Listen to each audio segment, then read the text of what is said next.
ایک بھائی جو کہ شادی شدہ ہے، جب ان کی اپنی بیوی کے ساتھ لڑائی ہوتی ہے تو اپنی بیوی کو ایک دفعہ بولتے ہیں کہ تمہیں طلاق، پھر راضی ہو جاتے ہیں، دوبارہ بولتے ہیں، پھر طلاق. اس طرح وہ بھائی مختلف اوقات. لعنت ہے جی ایسے بھائی کے اوپر. بیوی گئی اس کی 3 بار تو بول چکے ہیں، بار بار بولیں، کتنی بار بولیں گے؟ یہ تو اہل حدیث کے نزدیک بھی طلاق ہو چکی ہے، کیونکہ یہ تینوں الگ الگ مجالس میں ہو چکی ہے. تو یہ جو طلاق والا معاملہ ہے نا، انتہائی ناپسندیدہ چیز ہے. ابو داؤد میں حدیث ہے اللہ کو حلال چیزوں میں سب سے ناپسندیدہ طلاق ہے. کیوں؟ اس لیے کہ یہ پورے کا پورا اسلامی معاشرہ میاں بیوی کے بانڈ کے اوپر چل رہا ہے. طلاق کے بعد بچوں کا کیا بنے گا؟ معاشرے کے لیے ناسور ہوں گے. یہاں تو ستیلی مائیں بچوں کا مینٹل ماڈل بدل دیتی ہیں، اور جہاں طلاق ہو جائے وہاں آپ کیا ایکسپیکٹ کریں گے؟ یہ کیا ہوگا؟ اس وجہ سے اسلام نے تو اسے ناپسند کیا. سب سے بڑی چیز جس میں طلاق ہو سکتی تھی وہ بے حیائی ہے. تو سورہ نساء میں آیا کہ اگر عورت بے حیائی کرے تو اسے اپنے بستر سے الگ کرو، پھر بھی نہ باز آئے تو اسے مارو. لیکن مارنا اتنا نہیں ہے کہ اس کا کوئی حلیہ بگاڑ دینا ہے، چہرے پہ نہیں مارنا، یعنی جس طرح چھوٹے بچے کو ڈانٹ ڈپٹ کی جاتی ہے. وہ تو بڑا اچھا موقع تھا کہ اللہ تعالیٰ کہتا کہ ڈائریکٹ طلاق دے دو، ایسی تیسی زنانی دی. تو آخری درجے تک اوائڈ کیا جاتا ہے. بخاری مسلم میں حدیث ہے کہ عورت ٹیڑھی پسلی سے پیدا ہوئی ہے، اسے سیدھا کرنے کی کوشش نہ کرو. توڑ بیٹھو گے اس سے نفع حاصل کرو، اور اسے توڑنا، اسے طلاق دینا ہے. توڑ بیٹھو گے. نبی علیہ السلام کو اپنی بیویوں سے تکلیف نہیں اٹھانی پڑی. یہ حدیثوں میں تو بہت تفصیل سے آیا ہے. قرآن میں ہی پڑھ لیں سورہ الاحزاب کے اندر پارہ نمبر 21 کا آخری حصہ سارا ہی اس لیول تک کہ اللہ کو یہ آیات نازل کرنی پڑی.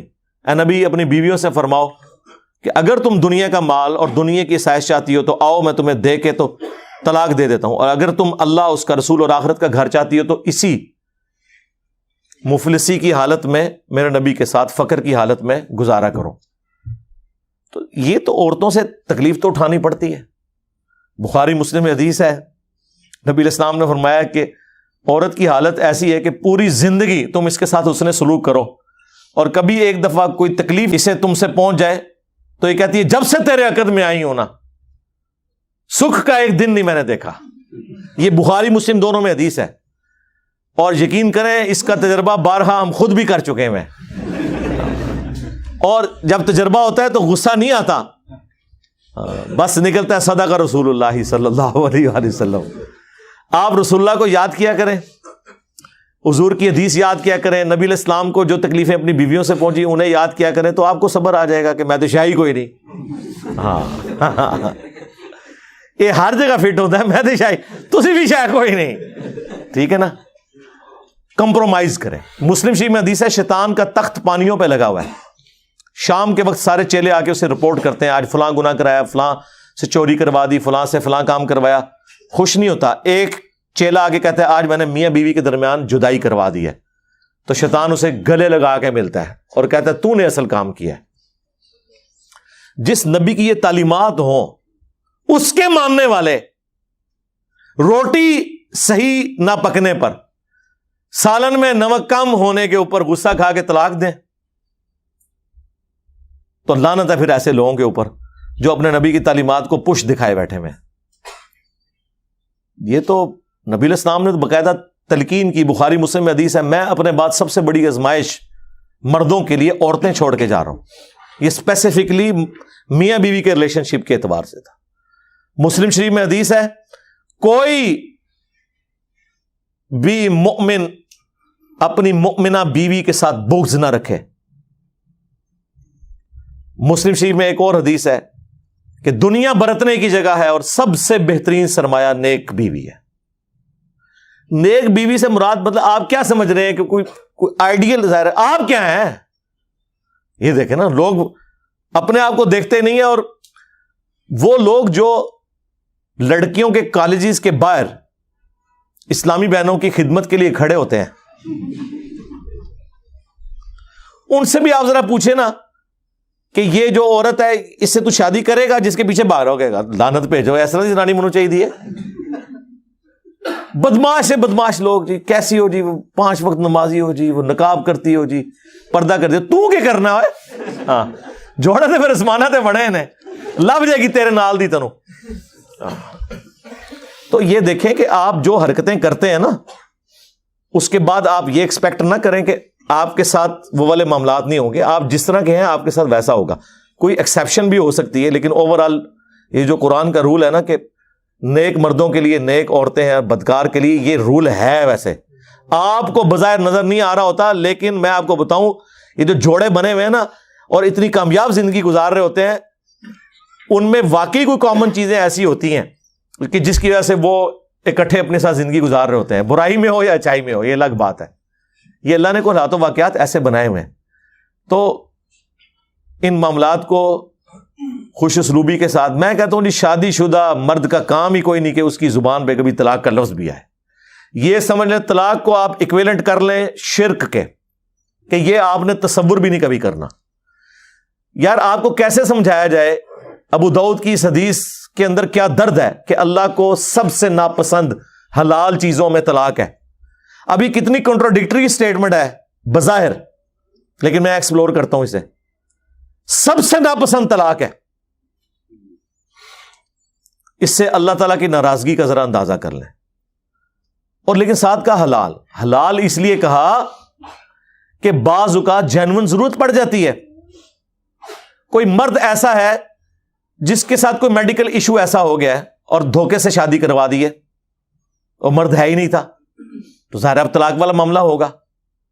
کوئی مرد اتنا فنیٹک ہے کہ اپنی عورت کو وہ اذیتیں دیتا ہے, تو اب اسے اپنی جان بخشی کے لیے یا تو جان بچا لے یا اپنا گھر بچا لے, مجبوراً طلاق لینی پڑتی ہے. حلال اسے اس لیے رکھا گیا ایز اے لاسٹ ریزارٹ, بعض اوقات طلاق کی ضرورت پڑ جاتی ہے, ورنہ تو عورتیں غلام ہوتی مردوں کی. اگر طلاق دینا جائز نہ ہوتا, یا طلاق لینا یا خلا لینا جائز نہ ہوتا, یہ تو غلام بنا کے رکھتے ہوئے جس کے ہاتھ بھی آ گئی تو آپ جس طرح جانور پالا ہوا ہے زنجیر کے ساتھ وہ اس کی غلامی رہے گی. تو یہ اللہ نے اجازت دی. اس سے مراد یہ نہیں ہے کہ جو ناجائز طلاقیں دی جا رہی ہیں وہ اللہ تعالیٰ نے ان کو حلال قرار دیا ہوا ہے, نہیں.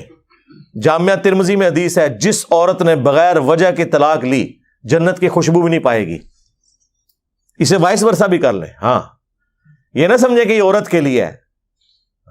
یہ نہیں ہے کہ قرآن میں جتنے مردوں کے لیے سیکھے ہیں تو عورتیں مبرہ ہیں اس سے. ایک ورسٹ کیس کو ڈسکس کیا جاتا ہے اور باقی چیزیں انڈرسٹوڈ ہوتی ہیں. تو مرد و عورت کا ریلیشن شپ بھی بہت غیر معمولی ہے. جامعہ ترمذی میں حدیث ہے, تم نے کوئی بھی محبت کرنے والے دو میاں بیوی سے بڑھ کے نہیں دیکھے ہوں گے. یہ ایک ایسا پاکیزہ رشتہ اللہ تعالیٰ نے رکھ دیا. قرآن میں اللہ نے فرمایا سکون رکھا ہے میاں بیوی میں ایک دوسرے کے لیے. پھر اللہ تعالیٰ نے فرمایا ایک دوسرے کا لباس ہے. یہ جو ڈراموں میں یہ جو مرد و عورت آپ کو دکھائے جا رہے ہیں نا, یہ ڈرامے ہی لگائے ہوئے ہیں, ڈرامے میں ہی ہے اور کیا ہے, ریئل میں تو نہیں ہے یہ سارا معاملہ اس طریقے سے جو وہ آپ کو جس طرح ایک عجیب و غریب قسم کے جہان میں داخل کر دیتے ہیں. یہ ایک بڑا متبرک رشتہ ہے جس کو اللہ تعالیٰ نے اپنے انبیاء کرام کی سنت ٹھہرایا, اور پوری آئلی زندگی سورۃ البقرہ میں اللہ نے ڈسکس کی ہے کس لیول پہ جا کے, صرف یہ بتانے کے لیے کہ اللہ کے نزدیک یہ کتنی اہمیت کی چیز ہے. اس لیے کامیاب مرد وہ ہیں جو رن مرید ہوں. ہاں, اور غصہ آئے تو نہ نکالیں, خود نکل جائیں. یار مولا علی اور سیدہ فاطمہ کی جب لڑائی ہوئی ہے, بخاری مسلم میں آیا ہے, تو حضرت علی گھر سے نکل گئے. یہ ہے تربیت. ظاہر مولا علی کی پرورش نبی علیہ السلام نے کی تھی. تو جب کبھی بیوی پہ غصہ آئے تو یہ جو کتنے ظالم قسم کے مرد اور ساسیں ہیں وہ عورتوں کو پورا پورا دن گلی میں باہر کھڑا رکھتے ہیں. آج کے زمانے میں بھی ایسے لوگ کر رہے ہیں. جبکہ حضرت علی علیہ السلام کا اختلاف ہوا ہے, یہ چھوڑ دیں غلطی فاطمہ کی تھی یا علی کی, یہ تو سیکنڈری چیز ہے. حضرت علی ڈومیننٹ ہونے کے باوجود شیر خدا, تو ورگا کوئی بزدل مرد نہیں, شیر خدا ہو کے گھر سے باہر نکل گئے. کیوں؟ اس کی وجہ یہی ہے کہ اس رشتے کو آپ نے اسی طریقے سے نبھانا ہے. وہ جو بخاری مسلم میں حدیث ہے, نبی علیہ السلام اپنی بیویوں سے 1 مہینے کے لیے ناراض ہو گئے تھے اور گھر کی چھت پہ شفٹ ہو گئے تھے, ایلا کیا تھا آپ نے, اور پھر آیات نازل ہوئیں. اسی دوران حضرت عمر کہتے ہیں میں ملنے گیا پہلے تو امہات المومنین اپنی بیٹی کو جا کے ڈانٹا کہ یہ تم لوگ یہ کر رہی ہو.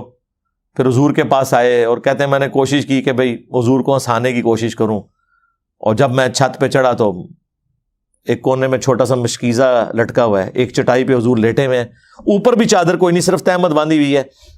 آپ اٹھے ہیں, جسم پہ چٹائی کے نشان. حضرت عمر نے رونا شروع کر دیا, یا رسول اللہ کیسر و کسریٰ دنیا کے مزے لوٹ رہے ہیں اور آپ اللہ کے پیغمبر ہو کے یہ آپ کی حالت ہے.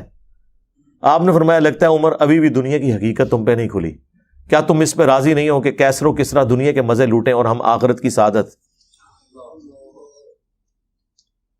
پھر سرکار حضرت عمر کا قبلہ ایسا صحیح ہوا ہے کہ نہ حرام کھایا نہ کھانے دیا کسی کو.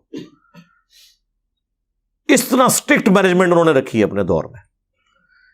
جس نے یہ سارے منظر خود دیکھے ہوں اور اگر وہ واقعی جینوئن مومن ہو تو وہ اسی طریقے سے اپنے پیغمبر کو فالو کرے گا. پھر وہ بخاری مسلم کے الفاظ ہیں, کہتے ہیں میں نے اب سوچا میں حضور کو کوئی ایسی بات سناؤں کہ آپ کا موڈ آف ہے تو آپ ہنسیں. تو کہتے ہیں یا رسول اللہ دیکھیں جب ہم مکے میں تھے کس طرح ہماری بیویاں ہماری یعنی وہ کیا ہم کوئی غلام ہیں, ہاں کس طرح یہ ہماری اوبیڈینٹ ہوتی تھیں. جب سے مدینہ شریف ہم آئے ہیں تو یہاں انصار کی عورتوں نے تو اپنے جڑوں کو دبا کے رکھا ہوا ہے. ان کو دیکھ کے ہماری بیویاں بھی دیکھیں کتنی شیر ہو گئی ہیں, اور ہم پہ یہ واقعی جی عرب کے لوگ وہ تو کسی مرد کی بات نہیں سنتے تھے, عورت ان کے سامنے بول جائے چسک جائے. ہوں بھی تسی دیکھ لو اڑے عربی نے کس طریقے سے اپنی عورتوں کو رکھا ہوا ہے انہوں نے, وہ ان کے اندر ایک مزاج ہے. یہ کوئی ان کے لیے تعریفی جملے نہیں ہیں, یہ ان کی عادت بتا رہا ہوں. لیکن اسلام نے کیسا انہیں مغلوب کیا کہ وہ اسلام کی وجہ سے پھر بیویوں کی ساری چیزوں کو ٹالریٹ کرتے تھے. تو کہتے ہیں جب میں نے یہ بات کی نا کہ یہ دیکھو ان کو دیکھے دیکھے ہماری عورتیں بھی شیر ہو گئی ہیں, تو حضور علیہ السلام مسکرائے, کہتے ہیں مجھے تھوڑا حوصلہ ہوا. پھر میں نے گپ شپ کرنی شروع کی اور یہ اس طریقے سے پھر خیر آیات بھی نازل ہوئی. 1 مہینے کے بعد نبی علیہ السلام نے جو ہے وہ آفر دی, یہ آیات نازل ہوئی سورہ احزاب کی حضرت عائشہ حفصہ باقیوں کو کہ دیکھو اللہ نے مجھے اجازت دے دی ہے, چاہے تو تم میرے عقد میں رہو اسی فقر کی زندگی میں, اور اگر دنیا کا مال چاہتی ہو تو ٹھیک ہے میں تمہیں طلاق دے دیتا ہوں. تو سب نے کہا کہ ہم اللہ اس کا رسول اور آخرت کا گھر چاہتی ہیں, ہم نبی علیہ السلام کے ساتھ کس طرح گزارا کریں گے. تو یہ نبی علیہ السلام کی جو اپنی آئلی زندگی ہے نا, یہ جب پتہ ہی نہیں ہوگی تو کس طرح عورتیں اوبیڈینٹ ہوں گی اور کس طرح مرد اپنے عورتوں کے ساتھ حسن اخلاق سے پیش آئیں گے. آپ کو تو یہ دکھایا گیا غصہ نکالنا ہے, بہادری یہ ہے کہ آپ اپنا غصہ کنٹرول کریں, اور سب سے بہترین حال یہ ہے کہ جب غصہ ایک گھر سے باہر نکل جائے اس جگہ کو چھوڑ دیں. اعوذ باللہ من الشیطان الرجیم پڑھیں جو بخاری مسلم میں آیا ہے. 2 بندے لڑ رہے تھے, آپ نے فرمایا میں ایک جملہ ایسا جانتا ہوں اگر یہ پڑھیں تو ابھی یہ سارا معاملہ ٹھنڈا ہو جائے گا, وہ اعوذ باللہ من الشیطان الرجیم, اور جگہ تو فوراً چھوڑیں جی, سیدھی سی بات ہے. ٹھیک ہے, دروازہ بے شک زور سے مار کے چلے جائیں, ٹھیک بات ہی تسی کرانا ہے, زنانی نو کچھ نہ کہو, ہاں بس. ایک بھائی جو کہ شادی شدہ ہے, جب ان کی اپنی بیوی کے ساتھ لڑائی ہوتی ہے تو اپنی بیوی کو ایک دفعہ بولتے ہیں کہ تمہیں طلاق, پھر راضی ہو جاتے ہیں, دوبارہ بولتے ہیں, پھر طلاق. اس طرح وہ بھائی مختلف اوقات